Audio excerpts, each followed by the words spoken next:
Queridos hermanos y amigos, una vez más con ustedes en este nuevo día.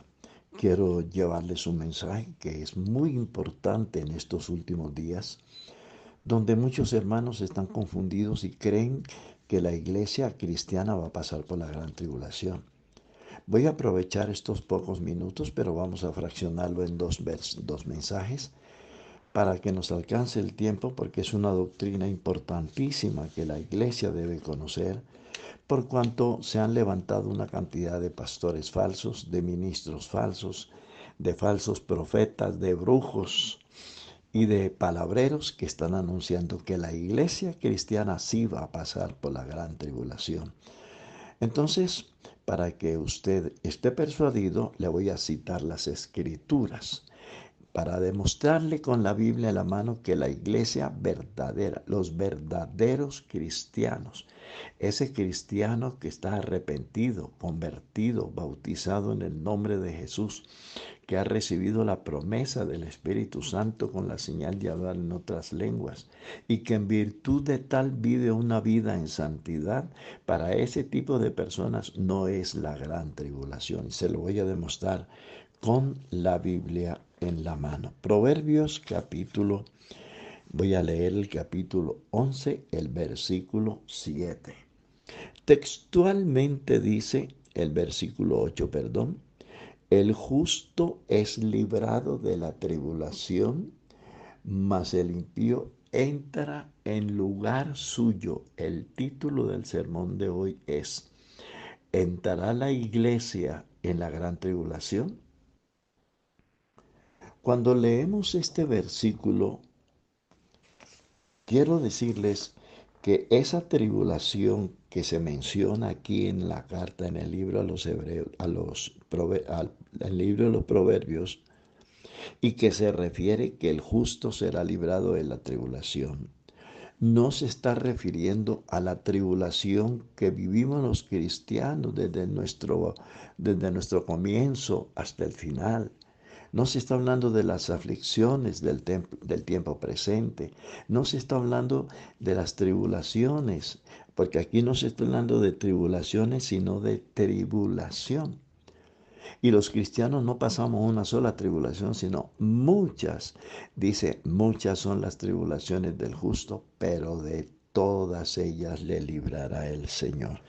Entonces, esa tribulación de la que habla el libro de los Proverbios y de la cual será librado el justo, se está refiriendo a la gran tribulación que vivirá la humanidad cuando una vez la iglesia haya sido trasladada al reino de Dios a recibir a Jesús en las nubes. Entonces, quiero demostrárselo con unos hechos para que usted entienda que ese versículo se refiere a la gran tribulación y no a las tribulaciones. ¿Por qué? En la carta, en el libro de los Hechos, San Lucas nos lega unos textos en el capítulo 14. Voy a citarle el versículo 21. Y después de anunciar el Evangelio a aquella ciudad y de hacer muchos discípulos, volvieron a Listra, a Iconio y a Antioquía, confirmando los ánimos de los discípulos, exhortándoles a que permaneciesen en la fe y diciéndoles, es necesario que a través de muchas tribulaciones entremos en el reino de Dios. Observe que San Lucas no habla de tribulación, sino de tribulaciones. Se está refiriendo a las aflicciones de los cristianos, porque el cristiano tiene que ser probado, la fe del cristiano tiene que ser probada, primera de Pedro 1:7, para que sometida a prueba vuestra fe, mucho más preciosa que el oro, el cual aunque perecedero se prueba con fuego, sea hallada en alabanza, honra y gloria para cuando sea manifestado Jesucristo. La fe del cristiano debe ser probada por medio de aflicciones, de tribulaciones, de angustias, pero dice que no nos aflizcamos, que no entremos en aflicción porque tenemos que ser probados y las pruebas fueron diseñadas para perfeccionar nuestra personalidad, para perfeccionar nuestro carácter, para que aprendamos a depender más de Dios. Entonces, el libro de los Proverbios se está refiriéndose a la gran tribulación de la cual el justo será librado. Miremos un poquito más adelante entonces estos hermosos textos. Uno tiene que tener cuidado con la cantidad de palabreros que hay hoy en todos los medios, pastores falsos con doctrinas falsas.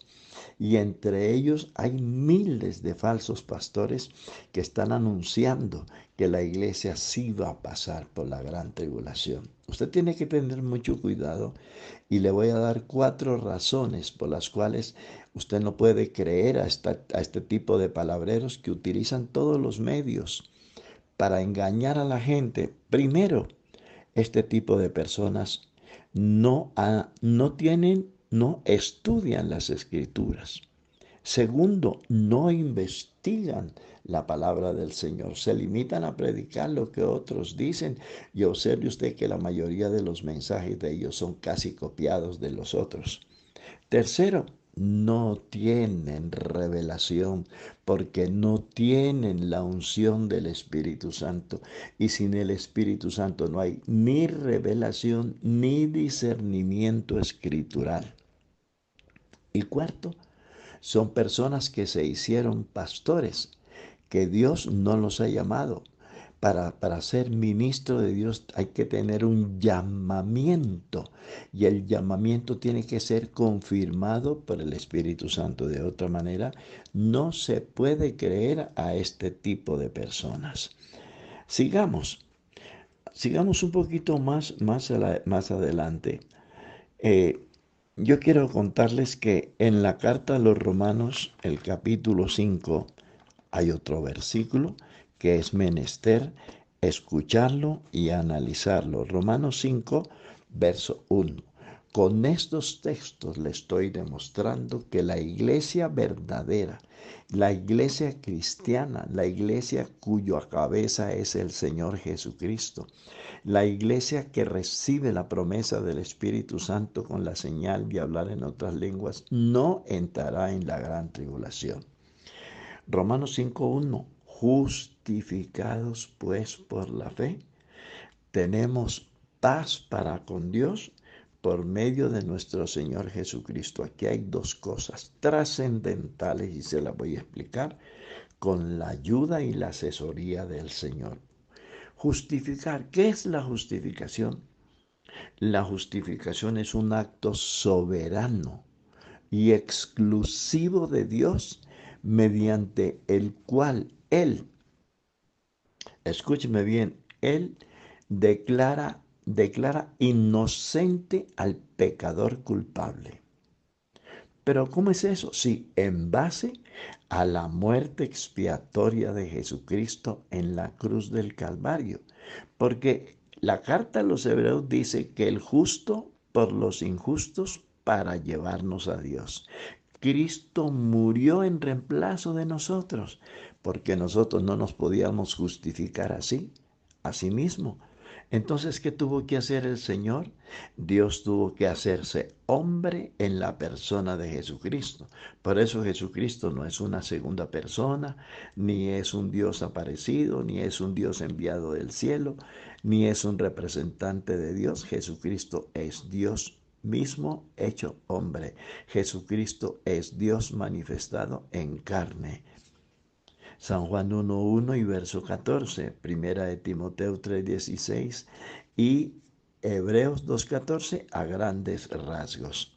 Entonces, la persona que ha sido justificada no puede entrar a la gran tribulación porque ha sido exonerada de juicio.